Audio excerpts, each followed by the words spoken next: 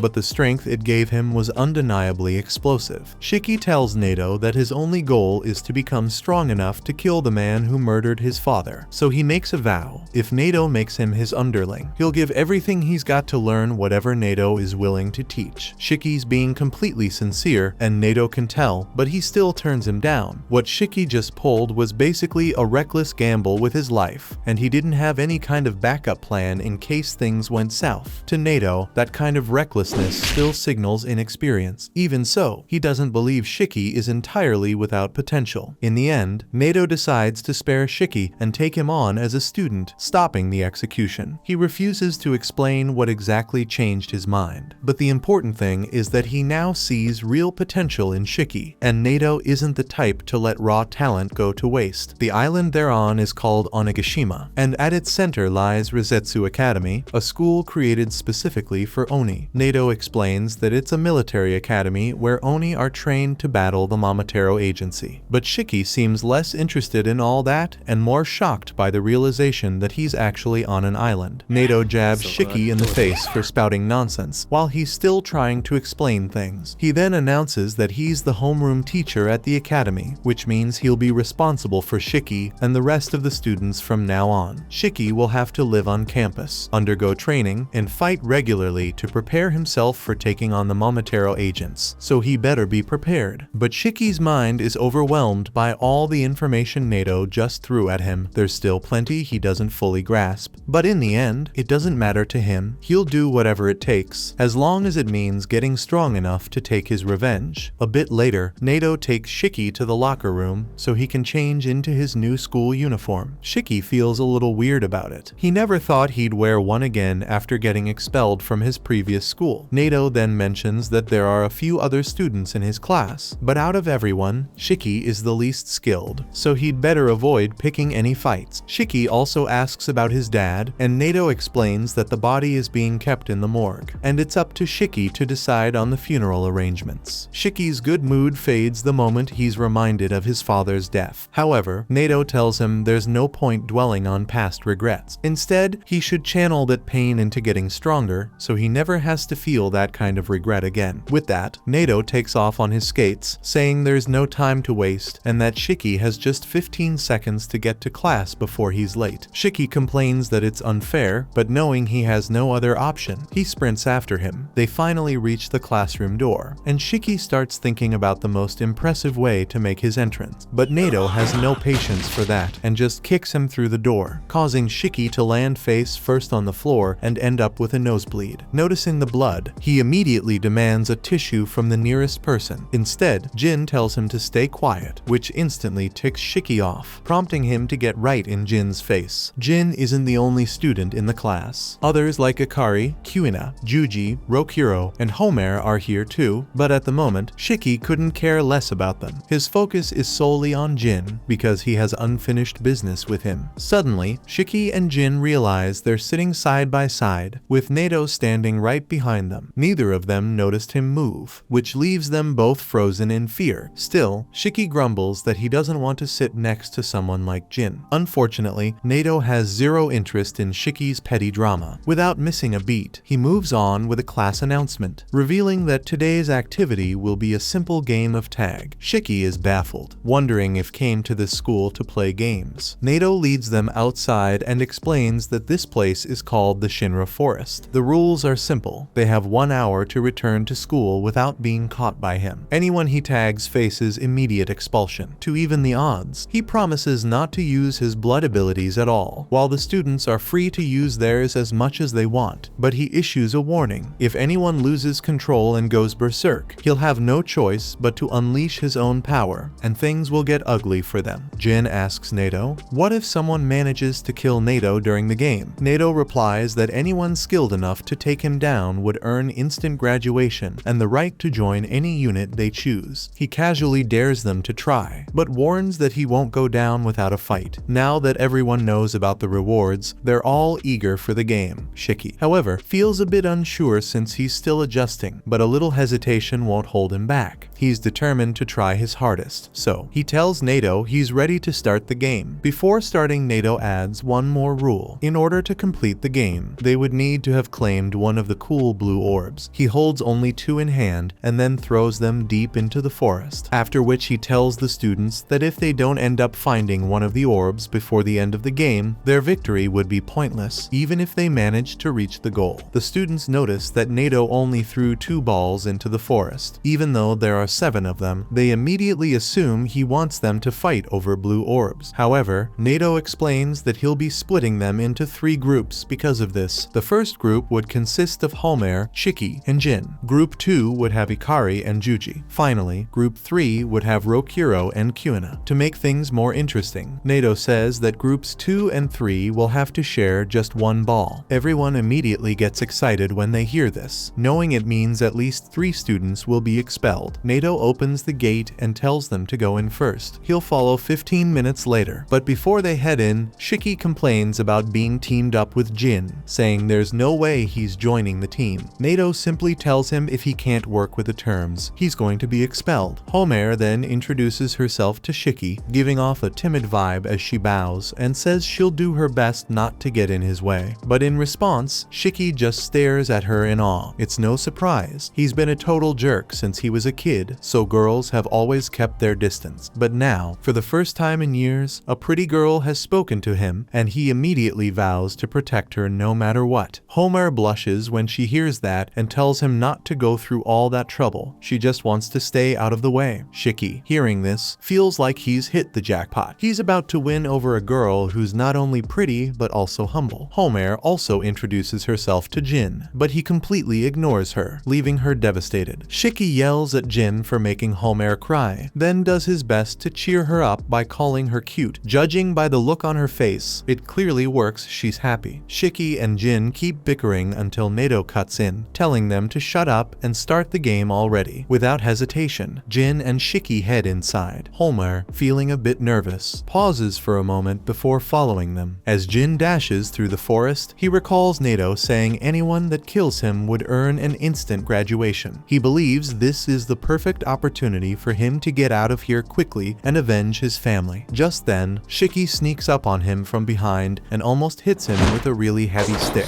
They stand stand opposite each other. What Shiki wants is for Jin to take back what he said about his reason for coming here being pointless. In an attempt to prove how strong he is, Jin takes off his mask and shows the scary scars he has on his mouth. But Shiki isn't intimidated by it because he feels showing off scars is something only weak people do. Jin then rips his arm open and 3 spinning blood chainsaws emerge from his arm. Shiki's eyes widen in surprise as he wonders how Jin is controlling his Oni blood with such ease. Jin can tell Shiki is intimidated by this. He tells Shiki to just run away if he's scared. That's when he learns that Shiki came all the way here to avenge his dead father. For that reason, Jin just believes they'll never understand each other. Shiki tries to control his blood too. He bites his finger and lets the blood seep out, but nothing happens. He just ends up embarrassing himself. He's furious that Jin can do it so easily while he can't. Shiki never was the kind of guy to back down from a fight, so he picks up his stick and charges Jin, giving it his all. Meanwhile, Homer is lost in the woods and starting to look really discouraged. She trips and falls flat on her face, saying that someone like her doesn't belong here. She briefly finds hope, remembering that Shiki said they'd work together, but quickly loses it again when she realizes she relies too much on others. Still, she keeps walking, unaware that she just passed one of the blue orbs she's supposed to collect. Meanwhile, the other students wait outside, wondering how things are going inside the forest. At the same time, Shiki and Jin are still brawling, and it's clear that Shiki is getting his butt kicked. Jin dodges every single one of Shiki's attacks. He's really frustrated at how Jin can control his blood so easily. Even the shape it takes when he controls it is far different from his. In the middle of the fight, his 2 brain cells click, where he realizes the shape of his blood is even different from Nado's. This makes him realize he can shape or form his blood as he wishes. But in the next moment, Jin smacks him across the face and knocks him out.